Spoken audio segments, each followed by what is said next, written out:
ஏன்னா உன்னையே பார்த்துட்டு இருக்கேனேக்கா. அப்ப அந்த பிள்ளையா நீங்க பாத்துட்டு இருக்கீங்க? கண் இயற்கையை தான் ரசிக்கும்.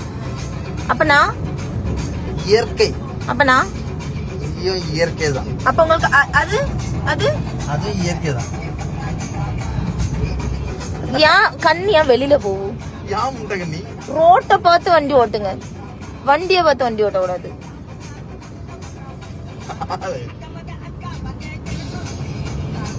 கதலுக்கு ரெடி சொல்லி காத்தலுக்கு தந்தாலே. ஆமா இருப்பா. ஆகாயத்துல பறந்தேன்டா உள்ளவனி இருந்தா அக்கா மாமனா